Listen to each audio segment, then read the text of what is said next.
The Oshogbo War of 1840.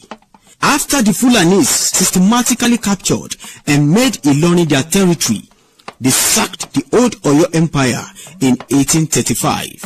They were still not satisfied with their victory. They wished to extend their rule deep into the heart of Yoruba land. Thus, in 1840, they set to capture Oshogbo, a Yoruba town.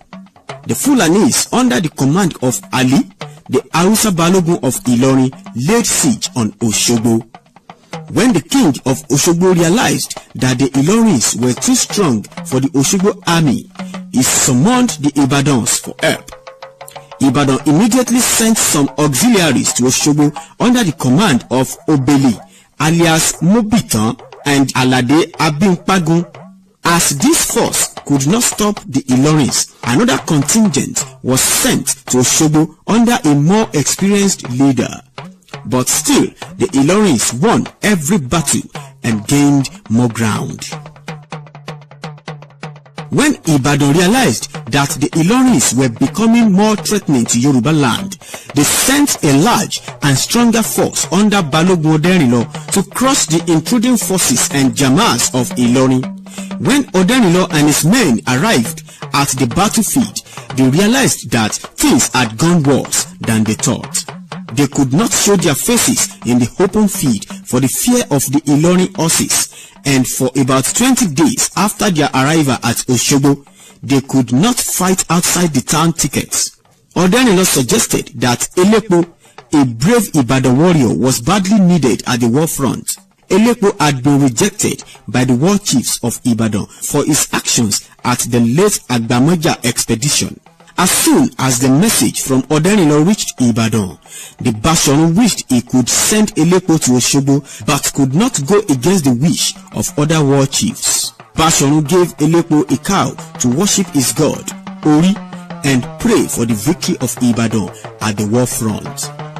At the war front, the Ibadan could not attack the Ilorins during the day because Oshogbo was practically in a plain, and the Ilorin horses might have advantage of them with disastrous results. They decided to attack at dusk when the Ilorins would no longer be able to use their horses. About 2 p.m., the well-prepared Ibadan army left the gate of Oshogbo for the battlefield. They were to keep a strict watch and arrest anyone suspected to be a spy. About a mile from the Ilorin camp, they halted and arranged the order of the attack. The Oshogbo army and the earlier auxiliaries were to handle the center of the battlefield. Chiefs Abitiko and Labuju were to command the right wing. Balogun Odenrilo with the rest of the Ibadan war chiefs were to form the left wing of the army. The Ilorin camp was then attacked at midnight. The watchword was Eloni Owodo. How much is the ferry fare? The reason this watchword was chosen was because the river Oshun had to be crossed in entering Oshogbo from the south, and anyone who could not tell this was likely to be an enemy. Stampede engulfed the Ilorin camp as the Ibadan army set it on fire. The Ilorins could not offer the slightest resistance. They were smoked with the gunpowder of the Ibadan guns. This attack was a success for the Ibadan. Some Ilorin war chiefs were captured in the attack.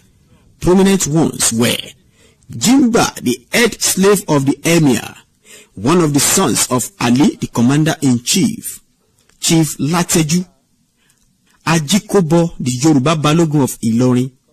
The first two were released, while the latter two, being Yoruba by birth, were regarded as traitors and were executed. This was a huge victory for the whole of Yoruba land. After the Oshogbo victory, Ibokun, an Ijesha town not far from Oshogbo, was taken by the Ibadans for being an ally of Ilorin. After this war, Ibadan later became a force building a formidable war machinery, then later prosecuted many other wars with resounding victory. Notable among the wars was the Kuriji War, where the Ibadan warlords formed a historic alliance with the Igbajos.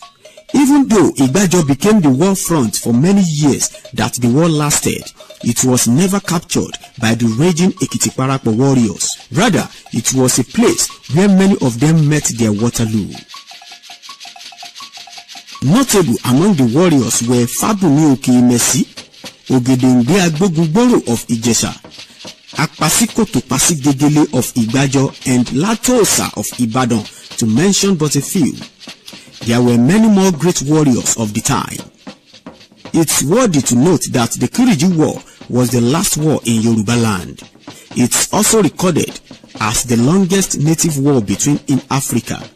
Since then, the Yoruba people have continued to build strong bonds among themselves, and they have sustained the peace. We must continue to tell our children the history of the Yoruba people and the bond which our father had built, so that we can continue to see ourselves as one. If the Ibadan people can sacrifice their lives for the people of Osogbo in order to save other towns and villages in Yoruba land, and in essence the carnage of innocent people were prevented, then we, the modern Yorubas, have no reasons to divide ourselves for political reasons or any reason at all.